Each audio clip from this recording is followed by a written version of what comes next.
My name is Sophia. I am 36 years old, and for the past 9 years, I worked in corporate finance. I was the person who always stayed late to double-check the numbers, the one who rewrote broken reporting systems over weekends, and the one who trained every new hire while keeping the department afloat during budget cuts and reorgs. People like to call me meticulous, dependable, and committed. What they really meant was this: we know you'll carry the weight even when we stop noticing. That kind of trust used to make me proud, until the day it broke me. It started with an email that shouldn't have reached me. Kyle from HR had meant to send it to leadership, but somehow he sent it to the entire department. The subject line read, "Comp Review Q3. Final," and I almost deleted it without looking. But something made me click. I remember blinking at my screen, trying to make sense of the numbers that didn't change no matter how many times I refreshed. There in front of me was the salary breakdown for every person in our team. Every name, every dollar, and mine too. My eyes jumped line by line. Mason had been here 2 years. He made $137,000. Vanessa just over a year. She pulled in $134,500. Then came Tristan. 8 months on the job, $142,000. I had trained all of them. I had written the onboarding manuals, walked them through financial controls, and caught their mistakes before they reached the CFO. And yet, after 9 years, I was earning $98,750. I didn't even feel angry at first. It was like my body had turned to glass, holding so still that even breathing might crack something inside. I scrolled to the bottom looking for my name, almost hoping it wouldn't be there. But there I was on page 3, as if buried on purpose. It felt less like oversight and more like betrayal. I had given nearly a decade of my life to that company. I had said no to vacations, yes to every emergency call, every late-night spreadsheet rescue. And this was how they'd valued me. People think when you're betrayed like that you scream, or cry, or flip a desk. I didn't. I closed my laptop and sat in silence, watching everyone around me carry on as if the world hadn't just split open. And then slowly, something inside me shifted. I decided I wasn't going to ask for fairness. I was going to take it back on my terms. That's how it all began. I stared at the spreadsheet for a long time before I could move. My fingers hovered above the trackpad as if the next scroll might reveal it was all a mistake. But it wasn't. I ran the numbers again. I did the math in my head just to be sure, and the answer kept hitting me like a punch to the chest. Mason made nearly $40,000 more than me. Vanessa is not far behind. Tristan, the newest of them all, earned the most. Every single one of them had been trained by me. Every single one had come to me with questions. And every single one walked away with a bigger paycheck. It wasn't just the money. It was what it said about how they saw me. I had taken pride in being the person who never dropped the ball. The one who stayed late without being asked. Who cleaned up the messes before they made headlines. I didn't think I was owed parades or bonuses. But I thought foolishly maybe that someone was keeping track. That loyalty, precision, and hard-earned experience meant something. I printed the spreadsheet. I needed to see it on paper to make it real. Then I walked to my manager's office without sending a calendar invite or a message. I knocked twice and opened the door before he had time to pretend he was busy. He looked up, mildly annoyed, until he saw my face. I placed the paper on his desk and slid it toward him. I didn't say much, just asked one question. Why? He glanced at it and back at me, and in that brief flicker of recognition, I knew he wasn't surprised. He knew. He had always known. He leaned back in his chair, folded his hands, and gave me the kind of corporate answer I'd heard 100 times, but never truly listened to until then. He said salaries were based on market conditions. Those hires came in under a different economy, that my compensation had been locked under old structures. He used words like bands and caps and policy, words that made my blood run cold. I reminded him calmly that I had been there for 9 years, that I had trained most of the team, that the systems they now relied on were ones I built from scratch. I told him I wasn't asking about others. I was asking about me. He nodded slowly and gave a sigh that managers are trained to deliver, the one that makes you feel like you're being unreasonable. Then he said without flinching that there wasn't much to be done. Annual reviews were completed. My 3% raise had already been processed. that was it. I sat still. My hands weren't shaking, but I could feel something building inside me. Not fear, not sadness, something sharper. I asked for a formal compensation review. He said I could file the request, but it would be denied. I thanked him. I stood up, and I left his office without another word. I didn't tell anyone what had happened. I didn't forward the spreadsheet to my coworkers or post it anonymously online. I didn't rage vent or cry in the bathroom. I drove home. I opened my laptop at the kitchen table, poured myself a glass of cheap Cabernet, and opened a blank document. I started typing. The years came flooding back. The projects, the systems, the errors I'd caught that saved us thousands. The audits I passed with flying colors, the nights I stayed long after the building emptied. I documented every dollar I had saved. Every weekend they didn't have to panic because I had already fixed the problem. I didn't know exactly what I was building yet, but I knew I wasn't going to let them define my value. That spreadsheet changed everything. It opened my eyes. And once I saw the truth, I couldn't unsee it. So, I started planning. Not for revenge, but for something much bigger, for a reckoning. That night, I didn't sleep. Not because I couldn't, but because I didn't want to. My mind was crystal clear, sharper than it had been in months. I sat at my kitchen table with my laptop, a legal pad, and a stack of old notebooks. I opened every performance review, every email thread where I'd been thanked, every file where I had solved a crisis no one else even noticed. I wasn't documenting my worth for them. I was doing it for myself. I started at the beginning, 2014, hired as a financial analyst. That year, I built an automated reporting system that cut 30 hours of manual work each week. In 2015, I restructured accounts receivable and reduced outstanding collections by 42%. By 2016, I'd created our tax compliance framework. We passed the federal audit with 0 findings. First time in company history. I kept going. Each year had its own story, its own proof. Not just anecdotes, but numbers. Dollars. Measurable results. I calculated the total dollar amount I'd saved the company in just the past year. $267,000. That didn't include the systems that would continue to save time and money long after I left. I documented how many people I had trained, how many late-night reports I had corrected, how many projects I had led quietly without ever asking for credit. I included screenshots, charts, and before and after comparisons. I broke it down by department function and impact, no fluff, just facts. By 4 a.m., I had 43 pages. I named it The Cost of Institutional Memory. I wasn't sure who would end up reading it, but I wanted them to know exactly what they were letting walk out the door. I uploaded the file to 3 different clouds, then backed it up on a flash drive. Before sunrise, I drove to a 24-hour printing center and had it bound in leather with embossed lettering. It looked like a high-end investment prospectus, which, in a way, it was. When I held that report in my hands, I didn't feel nervous. I felt powerful, not because I wanted to fight, but because I finally had proof that I was never the problem. I had always delivered. It was their failure to see. Now they would have no excuse. I had taken 9 years of invisible labor and turned it into undeniable value. I wasn't coming to ask for fairness. I was coming to show them exactly what they stood to lose. The next morning, I arrived at the office at 7:15 a.m., long before the usual bustle began.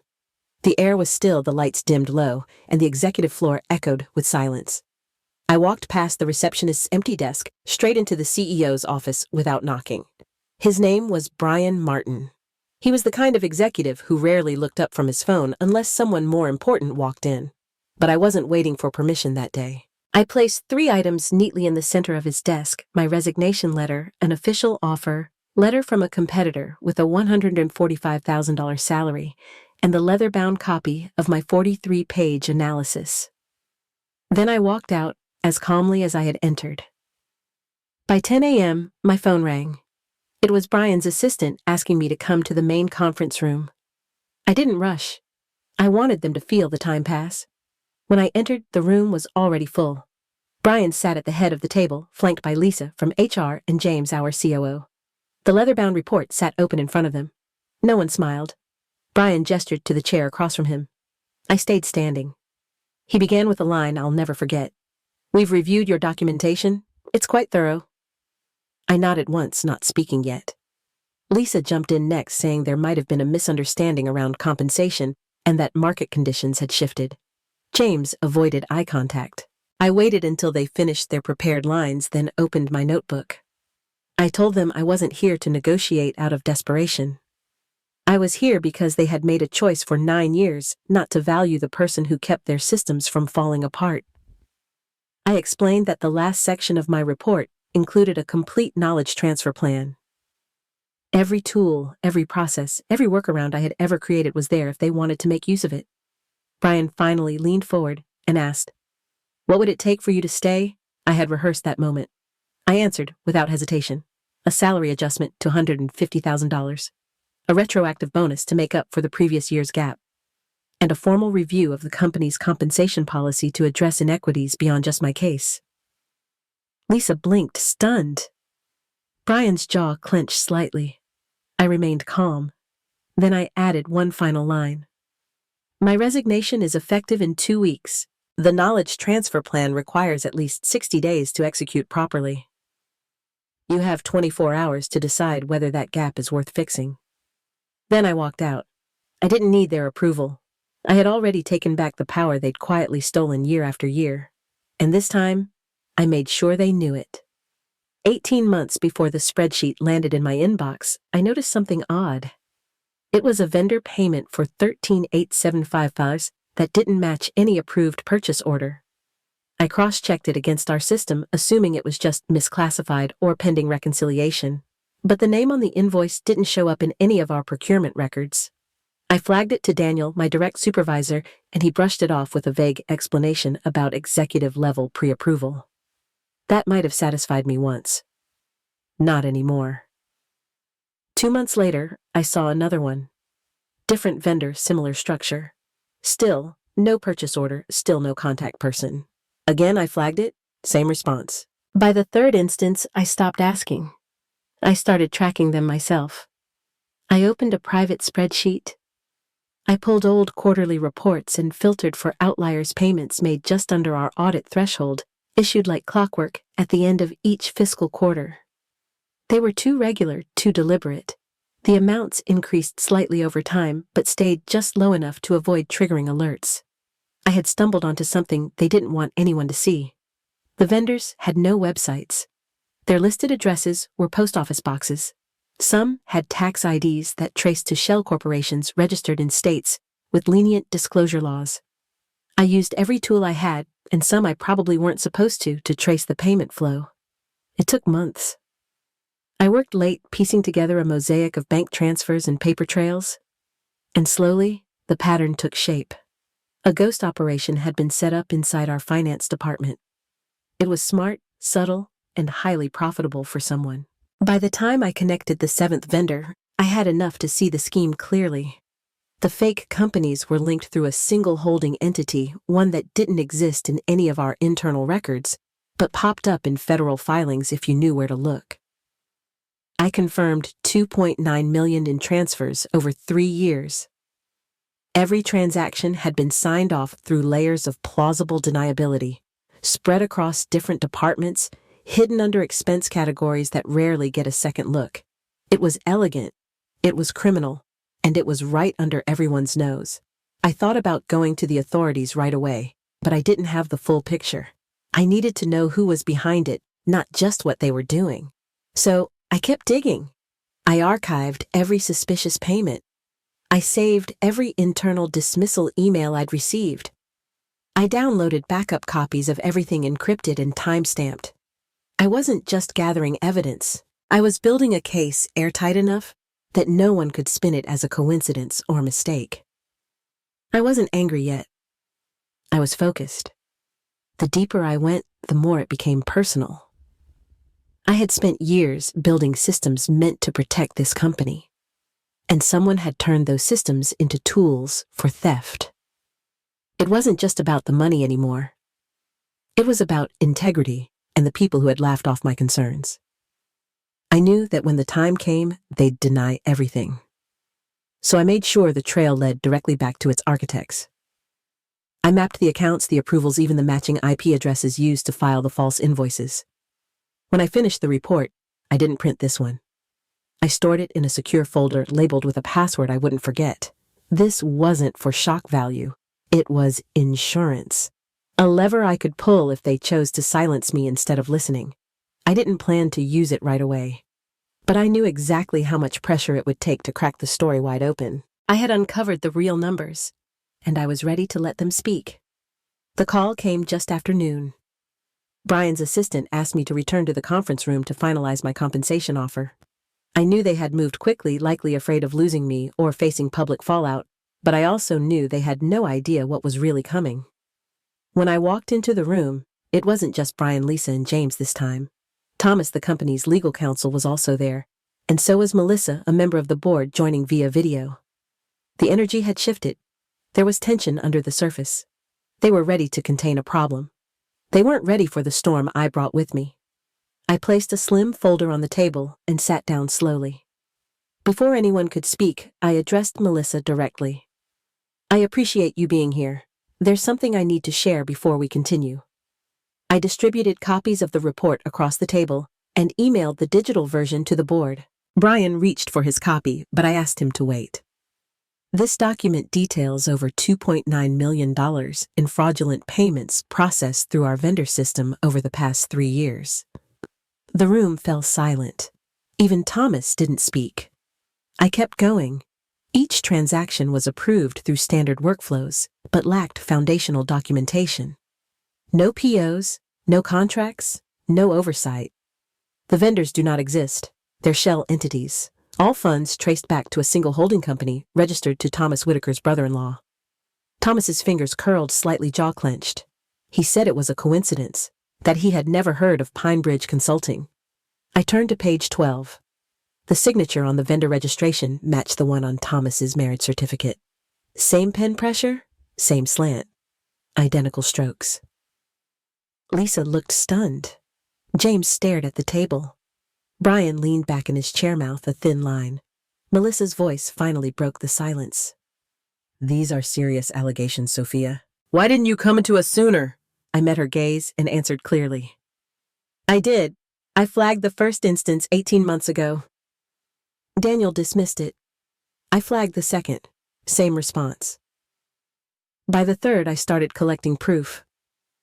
I believed the board deserved a chance to fix this internally before external action was required. Thomas stood abruptly and said this meeting was over.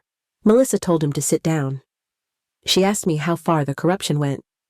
I told her I had only identified 3 employees directly involved, but the systems enabled it. The culture enabled it. The silence enabled it. Brian began to ask what I wanted, what it would take to move forward.